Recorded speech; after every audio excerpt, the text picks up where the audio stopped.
A paz de Cristo, meus irmãos e minhas irmãs. Hoje nós vamos falar aqui no nosso quadro, nosso estudo sobre escatologia. Nós vamos falar um pouquinho sobre o final dos tempos, a volta de Jesus, final dos tempos, está relacionado, o fim de tudo.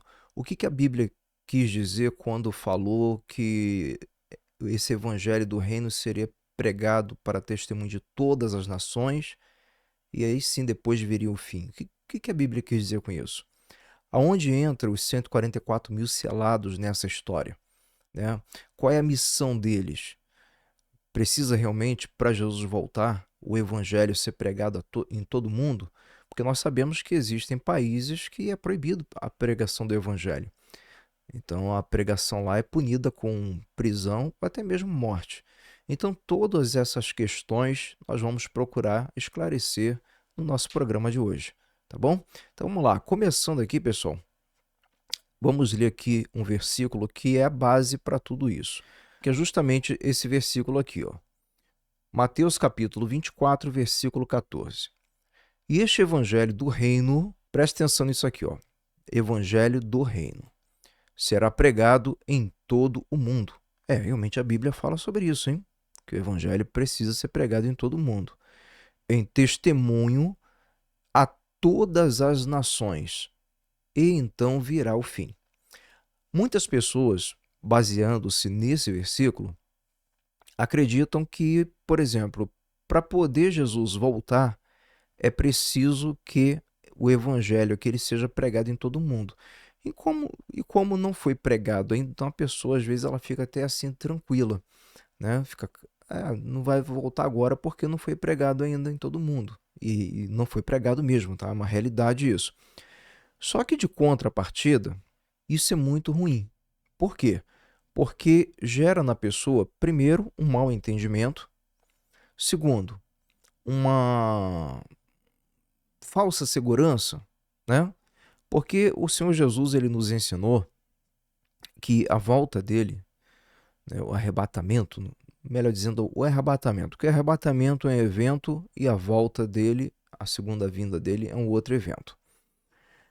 Ele nos ensinou que a volta dele seria uma coisa assim iminente, ou seja, uma coisa que pode acontecer a qualquer momento, quando menos esperar.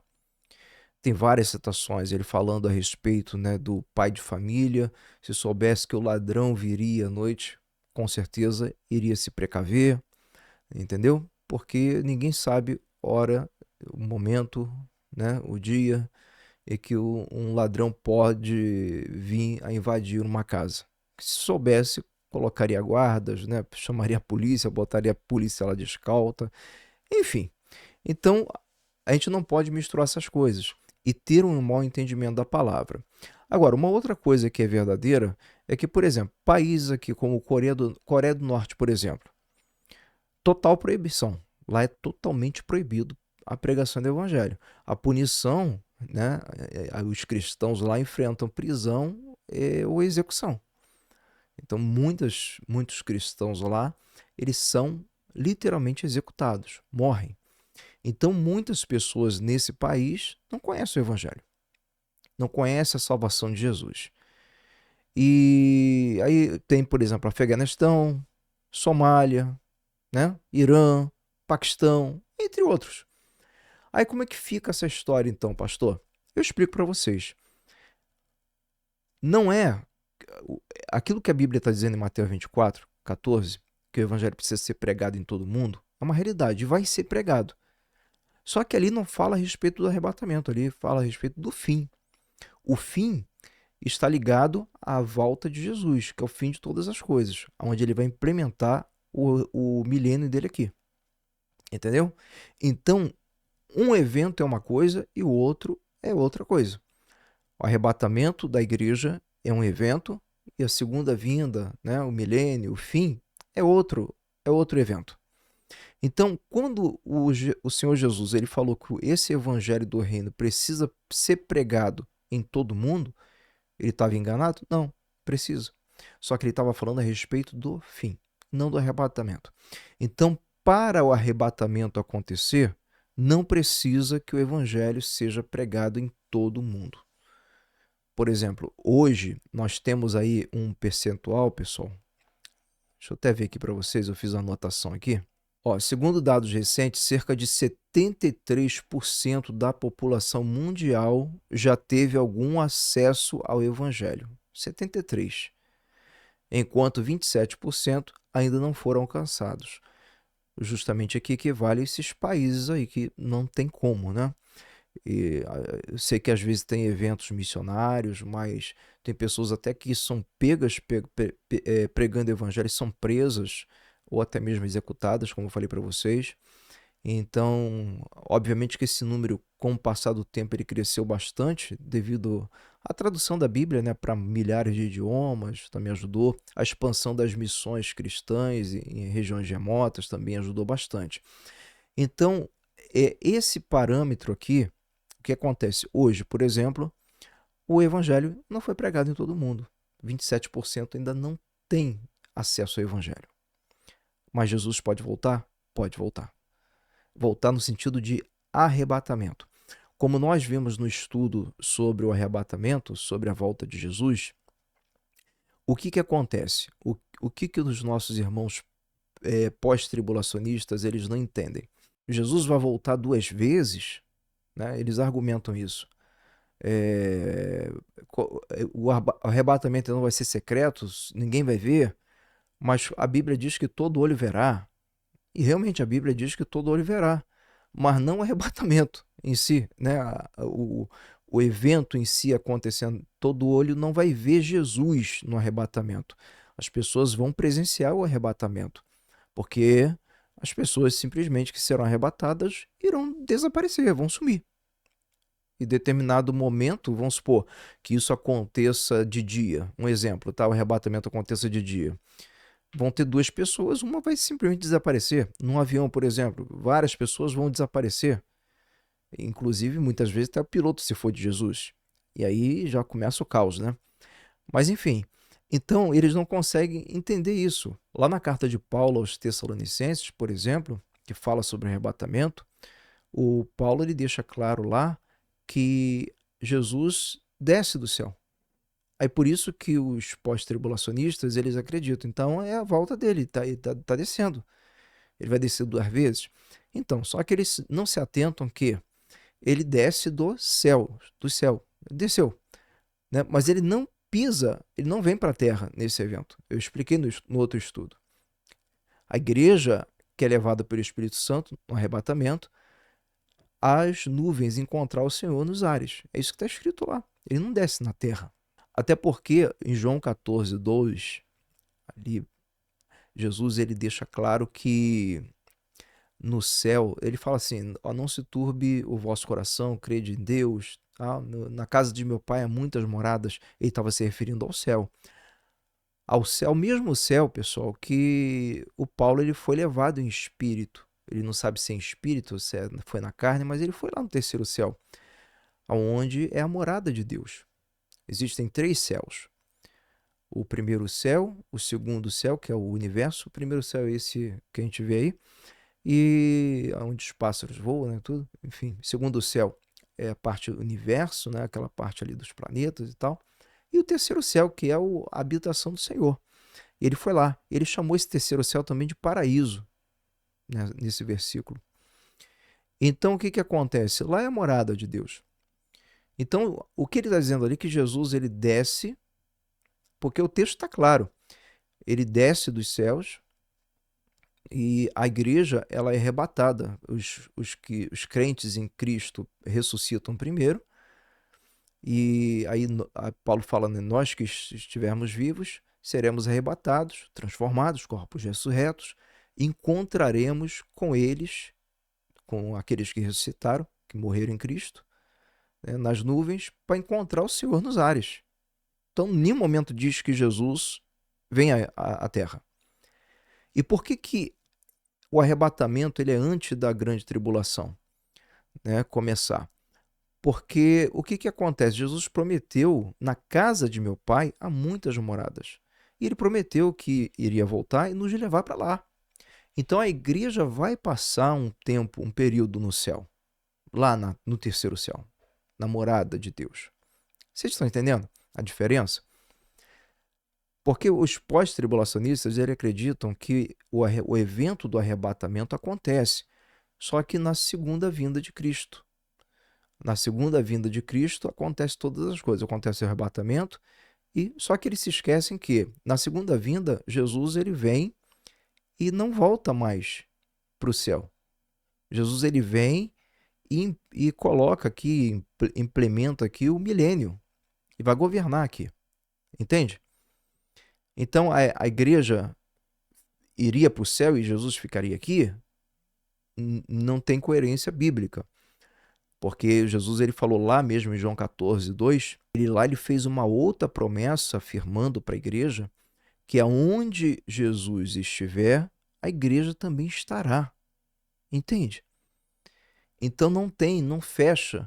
Como que Jesus promete que ia levar a igreja para a casa de meu pai, que é a morada de Deus, que é o terceiro céu, se na verdade, aí depois ele fala, ele muda de ideia. Então, quando eu voltar, vocês vão subir, vão encontrar comigo nos ares e já vão voltar, não vão para o céu. A gente até costuma brincar com os irmãos pós-tribulacionistas, né, que o pós-tribulacionista não vai para o céu, não vai conhecer o céu, né? Entendeu? Não tem coerência bíblica. A Bíblia ela precisa ser contextualizada, entendeu? Então o que acontece? A igreja, assim, ela é levada para o céu, para a morada de Deus, né? Cumprindo-se aquilo que Jesus falou em João 14:2. Na casa de meu pai há muitas moradas, eu voltarei e vos levarei para lá. Para onde que eu esteja, vós estejais também. Está escrito isso lá. Então não tem como fugir disso. E nesse período aí, a igreja é arrebatada, a grande tribulação ela começa. E, por exemplo, se fosse nos dias de hoje, pessoal, 27% não conheceria o evangelho. E a grande tribulação começaria. Ué, pastor, mas então não se cumpre que o evangelho vai ser pregado? Então, aí que entra os 144 mil selados. Entra também as duas testemunhas, que são pessoas que Deus vai levantar durante a grande tribulação para pregar o evangelho. E se você observar, nós já fizemos, eu não lembro agora se a gente já fez o estudo das duas, não, as duas testemunhas já fizemos aqui, né? Já fizemos o estudo. Lá eu falei, essas duas testemunhas, elas vão ter a proteção de Deus, elas vão ser levantadas, esses dois profetas serão levantados no início da grande tribulação. E o que acontece? E a grande tribulação são 7 anos. Então, no finalzinho dos 3 anos e meio, vai ser permitido ao anticristo matar essas duas testemunhas, esses dois profetas. Mas antes disso, não. Então, eles vão ter liberdade para pregar, assim como os 144 mil selados. Porque são pessoas que vão ter o selo de Deus e o anticristo não vai poder fazer nada contra eles, então eles vão ter livre acesso a esses países aí que não pode ser pregador do evangelho. Você está entendendo? É assim que a gente vai fechando a Bíblia. Então, eles vão conseguir pregar o evangelho nessas localidades, né? Por exemplo, na Coreia do Norte, no Afeganistão, na Somália, no Irã, no Paquistão, eles vão conseguir levar o evangelho. Então, aí, quando a missão deles termina, quando eles conseguem alcançar a população toda mundial, aí se cumpre lá Mateus capítulo 24, versículo 14. E este evangelho do reino será pregado em todo o mundo, em testemunhos a todas as nações, e então virá o fim. Então, completou a missão, pronto, aí Jesus a volta de Jesus vai acontecer, a segunda vinda. Vocês estão entendendo? Então, pregou o evangelho em todo mundo, Jesus vai vir, ele vem, ele desce, aí sim, ele desce na terra, aí ele está literalmente voltando na terra, que é a primeira vinda dele na terra, quando ele foi crucificado. E a segunda vinda vai ser exatamente nesse período. Então, ele desce no final da grande tribulação dos 7 anos de sofrimento que vai haver aqui na terra. Ele desce, ele pisa os seus pés no Monte das Oliveiras. Ali, todas as nações, como a gente viu lá no estudo sobre a marca da besta, vão vir contra Israel para destruir Israel, inclusive o anticristo, e o Senhor Jesus facilmente destrói todos eles. Entende? E implementa o milênio aqui nessa terra. Agora, e os 144 mil, pastor, que o senhor falou? Onde que entra nisso? Vamos ver um pouquinho sobre os 144 mil, porque há muito entendimento também errado sobre quem são os 144 mil selados, lá de Apocalipse capítulo 7, também de Apocalipse capítulo 14. A primeira coisa que a gente precisa entender, pessoal, é o seguinte.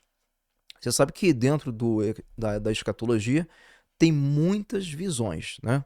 Por exemplo, na visão pós-tribulacionista, a igreja ela passa pela grande tribulação, coisa que eu particularmente não acredito nisso, e já até mostrei vários contextos aqui para vocês sobre isso, enfrentando perseguições e provações. Os 144 mil, na visão pós-tribulacionista, são vistos como crentes fiéis que perseveram até o fim, não necessariamente judeus literais. Aí entra um outro grande erro, tá? Porque no texto afirma que são judeus, né? E para os pós-tribulacionistas são crentes fiéis, inclusive a igreja, né? Porque se a igreja vai passar pela grande tribulação e eles acreditam que Deus vai guardar a igreja, aí entra uma outra incoerência, né? Porque no mesmo tempo que eles acreditam que Deus vai guardar a igreja, aí eles também acreditam que a igreja é aquelas pessoas, aquela multidão debaixo do altar, aquelas almas debaixo do altar de Apocalipse capítulo 6, que vão ser mortos e vencidos pelo anticristo. Então não bate, você está entendendo? Não fecha a conta. É mais ou menos por aí. Então o que acontece? Então eles acreditam que esses 144 mil não são necessariamente judeus literais, né? E representam os crentes fiéis, que vão perseverar até o fim. Mas aí não bate porque os 144 mil não poderão ser vencidos pelo anticristo. Aí que está o problema. Então se a igreja está aqui dentro, né? Aí como fecha, como explica Apocalipse capítulo 6, que eles também acreditam que é a igreja que vai ser martirizada. Fica complicado, né? Enfim, aí tem a visão preterista também, né? Que, enfim, a visão preterista aqui, ó, o livro de Apocalipse é visto como uma profecia já cumprida. Então, para eles, tudo já aconteceu lá no século I. Tá? Os 144 mil representam os judeus convertidos antes da destruição de Jerusalém em 70. Só que aí também tem uma outra incoerência, né? Porque não há registro histórico de 144 mil judeus que não foram afetados pelo massacre que aconteceu naquela época. Pelo contrário, muitos judeus foram mortos, né? Então não fecha aqui a conta. Mais o que aqui? Deixa eu ver. Visão adventista do sétimo dia. Os 144 mil são vistos como um grupo especial de fiéis que estarão vivos durante os eventos finais antes da volta de Cristo. São considerados selados com o selo de Deus, que representa fidelidade à verdade, obediência aos mandamentos, especialmente ao sábado. Então, para os adventistas, os selados aqui representa quem guarda sábado, tá? Então, para eles é isso aí. E até para eles, por exemplo, a marca da besta é quem guarda o domingo. O negócio é complicado. Para vocês verem como é complexo o negócio. Na visão dos testemunhos de Jeová, 144 mil são interpretados como um número literal de pessoas que irão governar com Cristo no céu como reis e sacerdotes. Ou seja, então esse grupo de 144 mil, literalmente 144 mil, vão governar no céu como reis e sacerdotes. Esse grupo é distinto da grande multidão, que representa os fiéis que viverão eternamente na terra, sobre o reino de Deus. Então, todo mundo que vai se convertendo ao testemunho de Jeová hoje, já sabe que não vai para o céu, porque os 144 mil já fechou já. Vai ficar aqui na terra mesmo, segundo a visão deles. Também não tem coerência bíblica, tá? Então, essas são aí algumas visões, né, que existem por aí. Agora, deixa eu mostrar para vocês aqui, vamos ver mais a fundo sobre os 144 mil. Apocalipse capítulo 7, versículo 1. E depois dessas coisas vi 4 anjos que estavam sobre os 4 cantos da terra, retendo os 4 ventos da terra, para que nenhum vento soprasse sobre a terra, nem sobre o mar, nem contra a árvore alguma. O versículo 2. E vi outro anjo subir do lado do sol, nascente, e que tinha o selo do Deus vivo, e clamou com grande voz aos 4 anjos, que fora dado o poder de danificar a terra e o mar. Juízos de Deus que vão acontecer nessa terra aqui. Então, inclusive, eu falei até lá na igreja, né, a gente já está mais adiantado no estudo, e eu passei para eles aqui o sexto selo, os juízos. A gente vai começar agora a estudar sobre as trombetas. Versículo 3, dizendo: Não danifiqueis a terra, nem o mar, nem as árvores, até que haja selado nas suas testas os servos do nosso Deus. Está se referindo a essas pessoas, tá? E eu vi o número dos selados, e eram 144 mil selados. Aprenda uma coisa aqui, irmãos. Quando a Bíblia ela fala claramente, não requer interpretação. Se ela está apontando aqui que eram 144 mil selados, é porque são 144 mil selados. Então não precisa especular e tudo mais.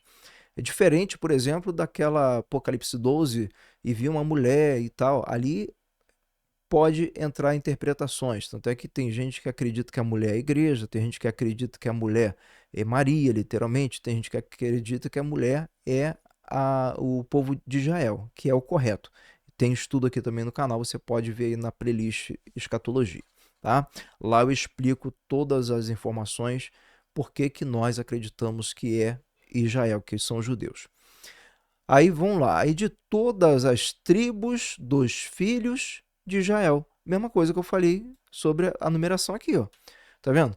Então, esses 144 mil, a Bíblia está afirmando que são de todas as tribos dos filhos de Israel.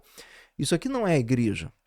Até porque a igreja, nós já aprendemos que ela não passa pela grande tribulação, tá? Aí ele começa aqui a enumerar as tribos, né? Da tribo de Judá havia 12 mil selados. Aí em Apocalipse capítulo 14 também fala sobre os 144 mil selados. Aqui, ó. E olhei, e eis que estava o Cordeiro sobre o monte Sião, e com ele 144 mil, que em suas testas tinha escrito o nome de seu pai. O selo de Deus, né? E ouvi uma voz do céu, com a voz de muitas águas, e com a voz de um grande trovão. E ouvi uma voz de harpistas, que tocavam com as suas harpas, e cantavam um cântico novo diante do trono, e diante dos 4 animais e dos anciãos. E ninguém podia aprender aquele cântico, senão os 144 mil que foram comprados da terra. Foram separados, tá? Esses são os que não estão contaminados com mulheres. Aí muita gente acredita aqui que esses judeus, né, que essas pessoas, eu vou falar judeus porque são judeus, que a Bíblia afirma que são judeus. Tem gente que acredita que não, né? Mas enfim. Então que esses, aí entra uma outra incoerência também. Aqui, não se contaminaram com mulheres, porque são virgens. Presta atenção. Se fosse a igreja também, porque eles entendem isso aqui literalmente, né? São realmente pessoas que vão ser castos, não vão ter relacionamento íntimo, são virgens. Então presta atenção. Aí eles falam também que 144 mil, a igreja também faz parte disso, né? Então quer dizer, então você hoje que é de Jesus, que é a igreja, você entregou a sua vida para Cristo e tal, e você, por exemplo, é casado, aí você não vai entrar em QI. Você não vai ser selado, então. Você vai ser colocado de lado. Você está vendo como tem incoerências? Então vamos entender isso aqui, pessoal. Se isso aqui fosse literal, realmente, a gente poderia até... Pode ter até margem para que, de repente, seja. Apesar de eu acreditar que não, tá? Eu vou te explicar aqui o que representa isso aqui. Mas poderia. Vamos supor que o Senhor Jesus levantasse 144 mil judeus nessa condição. Rapazes, né, que são virgens, que não se tiveram envolvimento íntimo com mulheres. Pode ser? Tem margem para isso? Então, tem. Quem fala isso não está assim, falando uma completa heresia, não tá sendo herege, entendeu? Porque dá margem para pode ser que aconteça, entendeu? A Bíblia não diz aqui claramente. Agora, vou te falar o que eu creio que seja, tá? Contaminação com mulheres porque são virgens. Aqui é uma referência espiritual, no meu ponto de vista, tá? Porque a Bíblia, ela aponta a idolatria espiritual, que é a pessoa se corromper espiritualmente, como um adultério espiritual, entendeu? Como uma prostituição, a pessoa se prostitui espiritualmente. Então eu acredito que são judeus que não se contaminaram com o quê? Com as religiões, né, com os dogmas desse mundo, essas coisas todas, com a idolatria, até mesmo ao anticristo, que nessa época vai estar sendo praticada. Então, são pessoas que não se contaminaram com isso. Eu represento isso aqui, uma pureza espiritual, no meu ponto de vista, tá bom? E na visão de tantos outros escatólogos também que são pré-tribulacionistas e acreditam dessa forma. Ó, estes são os que seguem o Cordeiro para onde quer que vá. Estes são os que dentre os homens foram comprados como primícias para Deus e para o Cordeiro. Aí diz aqui, ó, e na sua boca não se achou engano. Né? Eu até falei, quando eu dei esse estudo aqui lá na igreja, eu até falei para os irmãos lá que estavam presentes, que isso aqui é uma qualidade que Deus encontrou nessas pessoas, nesses homens, para levantá-los, para selá-los. E a missão deles é pregar o evangelho, tá? Eles vão pregar o evangelho. Eles também, como as duas testemunhas, não poderão ser tocadas pelo anticristo, então eles vão conseguir levar o evangelho a todo mundo, até mesmo nesses países que hoje é impossível se levar o evangelho. Aí diz aqui que não houve engano, então Deus, isso aqui chamou a atenção de Deus para esses homens.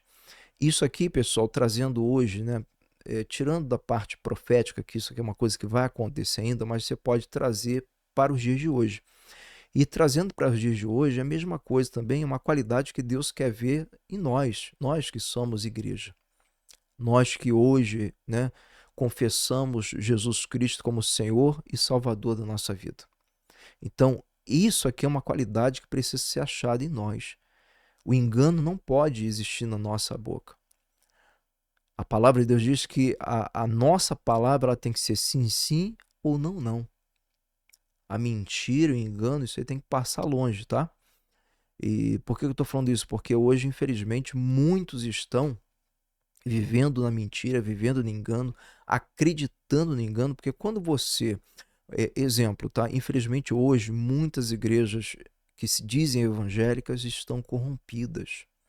O mundo está sendo implementado dentro delas. Isso é uma realidade. O evangelho mesmo não está sendo pregado. O que está sendo pregado é teologia de prosperidade, entendeu? É teologia coaching e por aí fora vai. Então o que, que acontece? Quando a Bíblia diz que quando a gente pega e faz parte disso, a gente se torna cúmplice, a gente se torna participante daquilo ali. Então a pessoa que, por exemplo, hoje, ela com entendimento ou sem entendimento, ela está fazendo parte do engano, ela está errada. Pastor, mas até que não teve esse despertamento? Por que a pessoa não teve esse despertamento? Se a Bíblia aí está aí, ó, disponível para qualquer pessoa. E conhecereis a verdade vos libertará. Então, aquela pessoa que quer realmente ter uma vida com Deus, a pessoa que quer ter intimidade com Deus, ela tem que examinar as Escrituras. Não foi o que Jesus ensinou? Examinar as Escrituras, elas testificam de mim. Então, se as pessoas fizessem mais isso, não seriam enganadas como estão sendo enganadas. Não estariam aí indo atrás, né? Infelizmente, hoje tem igrejas que quando o pastor entra, parece um ídolo pop, né? Infelizmente. Ele é ovacionado e tal, né? Idolatrado. São cartazes e não sei mais o quê. E os caras permitem isso que acontecer, né? Eles gostam disso, entendeu? Estão contaminados e contaminando outras pessoas. E essas igrejas estão abarrotadas, entende? a essência da igreja primitiva se perdeu. É mais ou menos como aconteceu lá no início, onde a política começou a entrar dentro da igreja, através do imperador, né, que disse ter se convertido, Constantino, e ele começou a trazer coisas pagãs para dentro da verdadeira igreja, ele começou a trazer política para dentro da igreja, e aí você sabe, o verdadeiro cristão mesmo, ó, como diria o outro, meteu o pé, foi embora. É, entendeu? Tanto é que a igreja primitiva, né, que é a igreja de Cristo, hoje ela não é considerada como uma primeira igreja. A primeira igreja é considerada, pela questão histórica, como a igreja de Roma, mas não é. Porque a verdade é que os costumes romanos, pagãos, entraram dentro da igreja primitiva através desse imperador que disse ter se convertido. Tá? Só questão de informação. Então, o engano ele não pode ser seguido e não pode ter engano na nossa boca. Porque são irrepreensíveis diante do trono de Deus. Outra qualidade também aqui que Deus achou neles, são irrepreensíveis. Irmãos, a nossa vida não pode ter repreensões. Sabe? Hoje a gente vê muita gente vivendo uma vida dupla com Deus e perante as pessoas. As pessoas, ela até consegue enganar, mas e a Deus? Será que engana? Não. Se você está vivendo uma vida dupla, Deus sabe. E quem vive vida dupla não será arrebatado, não faz parte da igreja. Estar hoje na igreja não quer dizer nada, entendeu? Se você estudar ali o início de Apocalipse, as cartas que Jesus pega e manda que sejam entregues às 7 igrejas da Ásia, naquela época, primeiro, que não representava, naquela localidade não tinha só 7 igrejas, tá? Então, esse número 7 representa a totalidade da igreja de Cristo. Você pode colocar assim, trazendo hoje para uma visão de hoje, tá? E se você analisar, das 7 igrejas, apenas 2 são aprovadas, 5 são reprovadas. Ou seja, a maioria foi reprovada. E isso é um espelho, hoje dá para se espelhar nisso. Hoje, a maior parte das pessoas que frequentam a igreja estão reprovadas. Eu falo isso para vocês sem medo de errar. Pessoas que não são compromissadas com o evangelho. Pessoas que buscam, não em primeiro lugar, o reino dos céus. As pessoas buscam o quê? Prosperidade, bens materiais, cura e essas outras coisas. Eu não estou dizendo que seja errado. Mas a gente não pode sair do princípio bíblico que Jesus ensinou. Buscai, pois, em primeiro lugar o reino dos céus e a sua justiça. E as demais coisas vos serão acrescentadas. Entende? Isso foi invertido hoje. As pessoas buscam o quê? Buscam a bênção para a família, buscam prosperidade, né? E são levadas atrás disso por causa de campanhas, de propósitos, né? Propósitos arbitrários, completamente a palavra de Deus. Faça o seu sacrifício, dê a sua oferta de sangue, o seu sacrifício aqui, porque Deus vai honrar você. Virou barganha. Você tem que fazer para Deus fazer. Não existe isso. Não há nada que possamos fazer para que venha fazer com que Deus venha mudar de ideia. A única coisa que precisamos fazer é crer e obedecer ao Senhor. E obedecer ao Senhor é buscar em primeiro lugar o reino dos céus. Ou seja, o que é buscar em primeiro lugar o reino dos céus? É você buscar uma vida verdadeira com Deus. Uma vida, sabe, sem idolatria, sem engano, sem repreensões, que hoje virou comum, é comum hoje. A pessoa pega e está numa igreja séria, onde a palavra é pregada, e a palavra vai confrontar, porque a palavra confronta a gente, irmãos, a cada momento, porque estamos no corpo carnal. O nosso corpo, ele quer o erro, entende? O nosso corpo, ele não quer Deus.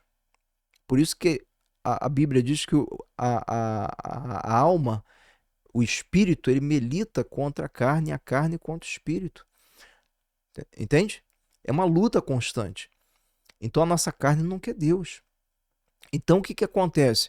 As pessoas hoje, infelizmente, elas estão cada vez mais carnais, buscando as coisas materiais, buscando, entende? Não é que Deus, entenda isso, quando você busca a tua salvação, quando você busca verdadeiramente viver uma vida irrepreensível diante de Deus, agradando a Ele, procurando agradar, né, amando a Ele acima de todas as coisas, isso é vida com Deus. É isso que Jesus ensinou. Não é o que a gente vai tá vendo hoje aí. Porque hoje a pessoa recebe uma repreensão na igreja, ela sai da igreja. Ah, não gostei não sei o que lá. Aí vai para outra, vai indo até achar uma igreja que vai passar a mão na cabeça dela. E ela vai, né? Porque o importante é a falsa sensação de segurança. Ah, não, aquilo, tô aqui, tô na igreja, então tô salvo. Não. Você tem que estar em Cristo. Tem que estar na palavra. Então, eles são irrepreensíveis diante do trono de Deus. Então, são as qualidades desse 144 mil. E para a gente encerrar aqui o estudo de hoje, o que acontece? Então, esse 144 mil é um grupo seleto de judeus, como a própria Bíblia afirma para a gente, que sim, vão ser levantados pelo próprio Deus e eles vão ter a missão aí de levar o evangelho a todas as localidades que hoje é impossível levar. Que eles vão levar e não vão poder ser tocados. Então eles vão conseguir evangelizar essas pessoas. E quando esse evangelho for pregado em todo mundo, aí Jesus, ele volta. Ele volta, ele vence o anticristo e coloca aqui o milênio, né? O reinado dele vai ser implementado aqui nessa terra. A gente vai ver isso mais para frente, tá? Então é isso aí. Olha, que Deus abençoe a todos vocês. Lembrando que amanhã nós temos cultos aí em nossas igrejas. De manhã, 9 horas da manhã, Barra de Guaratiba, Pedra de Guaratiba. Na Igreja da Pedra, vamos estar fazendo a reinauguração, né? Graças a Deus, Deus nos deu aí esse privilégio aí de estarmos terminando lá uma etapa da obra lá para a glória de Deus. Então a gente vai estar fazendo a reinauguração lá da nossa Igreja da Pedra às 9 horas da manhã e também às 6 horas. Né? 9 horas eu vou estar na Barra, 6 horas, permitindo Deus, estarei lá na Pedra de Guaratiba. Tá bom? Não deixe de comparecer, vamos fazer uma grande festa para o nosso Senhor, vamos adorá-lo, vamos exaltá-lo e vamos aprender da palavra, que é isso que precisamos. Que Deus abençoe a todos vocês, vou ficando por aqui, um grande abraço, fiquem todos com Deus e até o próximo estudo.